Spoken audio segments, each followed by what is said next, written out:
Hey guys, welcome to today's update.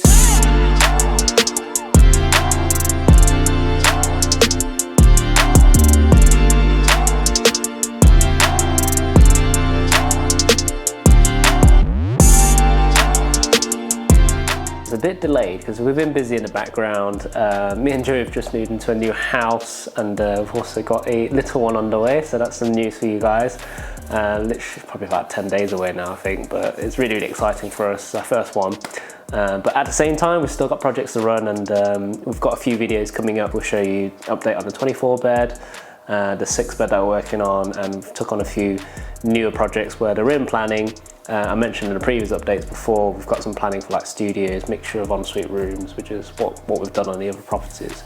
But first, we'll start on the 24 bed. So next video, you'll see that the wall's been like taken down finally. We've had loads of like backtracking to do just purely because of people being a bit unorganised, things weren't being communicated effectively, changeover contractors meant that literally had to do everything from scratch again because I guess it just hasn't been handed over properly.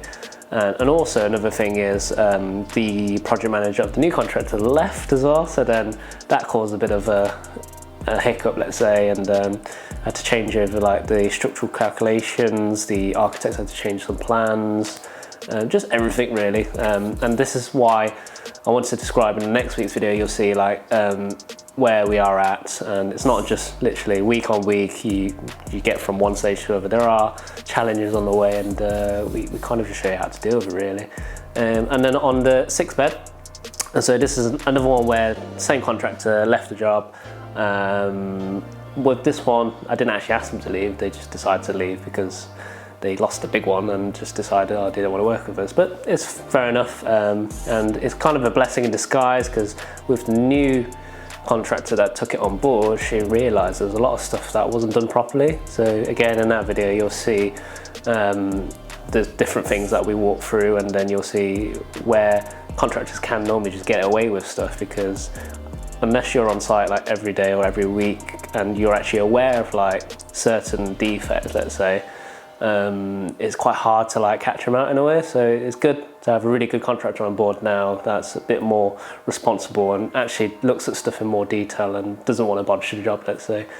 So as well as like new projects starting from students leaving the houses so we can actually get back in and like tart it up again and make it brand spanking new, ready for new guys, there's also been refinance paperwork going in on the projects that we newly renovated. So one in particular is the 14th bed. We had a staggering 850,000 GDV on the project, and that's 14 ensuite rooms. There's no studios. Technically, you kind of class a bungalow as like a studio. There's 2 rooms sharing a kitchen, but yeah, massive valuation. It's pretty much all money out.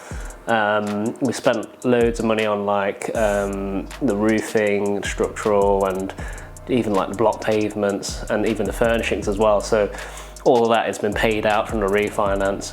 We've got one lot of students downstairs that are moved in 1st of July, and the new guys will be moving in the 1st of September. That's upstairs in the bungalow, so that's all full, including myself, 3 happy business partners. We're looking at other sites as well, either to do ourselves or maybe together. And if we can find something of a similar plot, who knows, might be a year's time there'll be another project that we churn out and build a company there. There's another house that we've taken on which is actually on a lease, so the owner owns it cash outright and then we pay them like a set rent, so it treats it like a rent to rent. Again, that one we've got planning in for 8 studio rooms and 2 ensuite rooms with an extension at the back. We've got 2 options really. We could flip it with the planning and earn a fee. Obviously it's not our house, the vendor would be really happy with what he gets from it. Option 2 is we keep it on the lease. Also, what we were busy with, property management side, we were doing all our student changeovers, so students were moving out, new people moving in, trying to get them cleaned. It's just been manic, but it's all worth it. After you get through all that, once people move in by September, you kind of have a good clean break. There might be the odd maintenance issue or like Some tenant might not turn up in September if they drop out of uni, but tends to be with students. If they all are settled, they'll stay there for like 10 months, and then we do the whole thing again in July time next year. And then last but not least, there's also a 6-bed just down around the corner from the 8-bed. We've got planning there for 6 ensuite rooms and 1 studio at the back, which is kind of like a bungalow conversion again. So sticking to my guns of what we've done in the past, sticking to what the council wants from us, so large spaces, large communal areas, and hopefully we'll get this planning through in the next few weeks. Oh, and how can I forget the hotel? So we've put in full planning in finally. We've gone through back and forth for consultations with different planners. We did go for like 74 apartments, which we knew they were going to go back on, and we've come to a happy medium now. It's 58 apartments altogether, 49 of which are 2-bed flats and 9 of which are 1-bed flats, and the building has been kind of made in good keeping of the streets scene, as they call it. It looks a bit more appealing, doesn't just look like a big block on the street and a bit of an eyesore. So we're excited to get that validated in the next couple of weeks, get the comments in, get the surveys in, and hopefully in like 10 weeks time, let's say, we get the planning through. Option A, sell it with planning. Option B, build it outright and flip it on. So that's it guys for today's update. Don't forget, hit the subscribe and notification bell, and we'll see you on next week's video.